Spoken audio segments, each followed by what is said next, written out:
Hey everyone, it's James from FunFoods, and today I'm going to show you how to make this Dr. Pepper jelly. So keep watching and I'll show you step by step how to make this. Now the first thing we want to do is start off with a large pot, and to that we're going to add 4 cups of Dr. Pepper soda.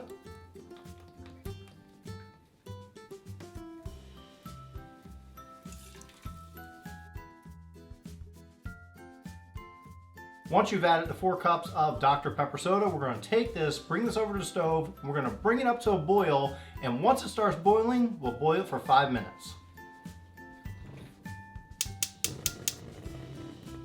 Alright, now that our Dr. Pepper has started to boil, we're going to set our timer for 5 minutes and let it boil rapidly for 5 minutes. Alright, now that that has boiled for 5 minutes, we are going to turn our heat off and bring it over to our workstation. Now what we got to do is stir in our pectin, and this is called Sure Gel, and we're just going to stir this in. Let me open this up first.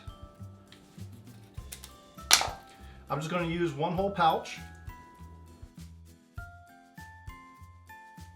This is what's going to be used to really thicken up our soda and really help it become gel. Now just stir this in really good.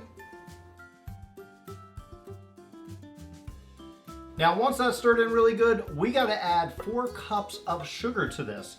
And I'm just going to stir it in as I go.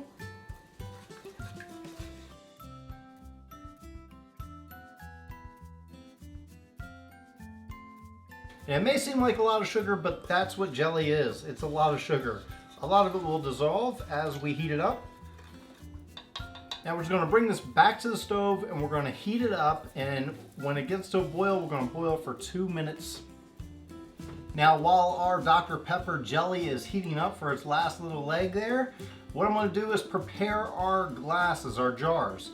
And what I've done was I have this pot here. It's a very large pot and it's filled with very hot water. I'm just going to put these glasses in there.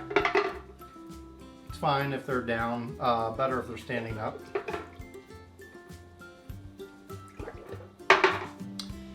And you don't want it to be boiling, but you want it to be very hot. So I'm going to put it on the stove. I'm going to keep it nice and hot, but not boiling. And next for our lids, they come in these 2 parts. One is kind of the screw part, and the other is the seal. We're also going to do the same thing with these as we did with the jars, which is put them in just the lid part. We're going to put those in the hot water.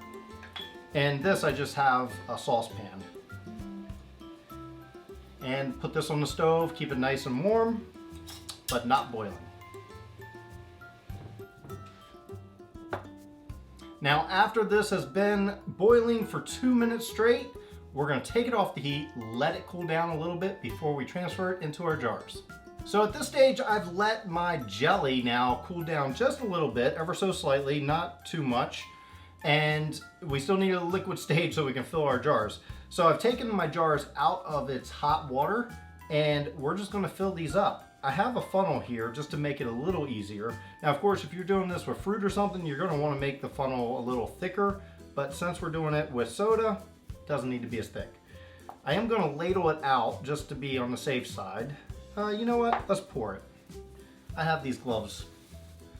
We can pour it. So I'm just going to pour it using these gloves that I have on.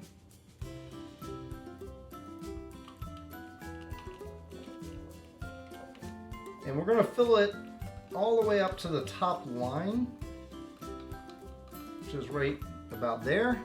There'll be a line if you have the ball glasses. And like I said, be careful. This is going to be very hot, so be careful handling it.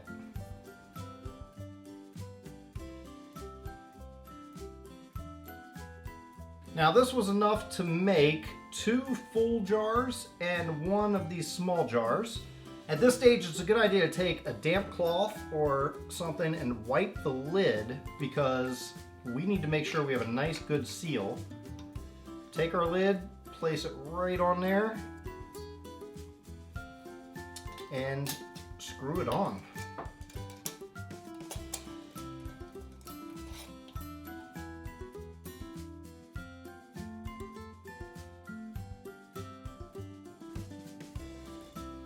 Now just bring back your large pot of hot water and we're gonna stick these in there. And it works better if you have one of those devices that you can lower them all in there one at a time, but I don't have one. Carefully put them in.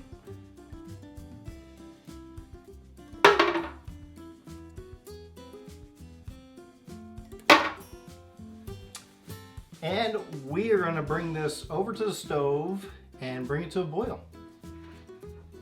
Now, of course, you can put this jelly on just about anything you like. You could put it on a peanut butter and jelly sandwich where you're using Dr. Pepper jelly instead of your normal jelly, crepe or strawberry, whatever. That's boring, right? We want to use Dr. Pepper jelly because it's fun. What I'm going to do is I just have this Eggo I made, and I'm going to put some Dr. Pepper jelly on the Eggo and see how that tastes. And as you see, it spreads on just like any normal jelly, whether it's grape jelly, strawberry, it doesn't matter. It's pretty much the same. But it's gonna taste even better. So I got all the little nooks and crannies filled with my Dr. Pepper jelly. Now, we just need the taste test. Well, now it's time for the taste test. I'm gonna bite into my Eggo that has Dr. Pepper jelly on it. So I can't wait to see how this tastes. Good. If you like Dr. Pepper, you're gonna love this. So if you decide to make this for yourself, let me know in the comments below what you put it on. Whether you put it on an Eggo, whether you put it on a peanut butter and jelly sandwich, bagel, whatever you do, just write it in the comments, let me know. Well, thanks everyone for watching. I hope you enjoyed watching me make this Dr. Pepper jelly. It was a lot of fun making it and it tasted amazing. So I hope you get a chance to make it for yourself. And as always, if you make it for yourself, please share it with me on any of my social media at FunFoodsYT. Also, please hit that big like button and hit that big red subscribe button if you're not already subscribed. You can do videos every week.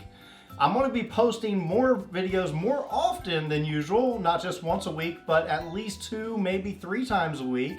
So check back often, and the best way to do that is hit that little bell notification so you'll be notified when I put a new video out. For now, check out some of the videos I have off to the side, and until then, I'll see you next time.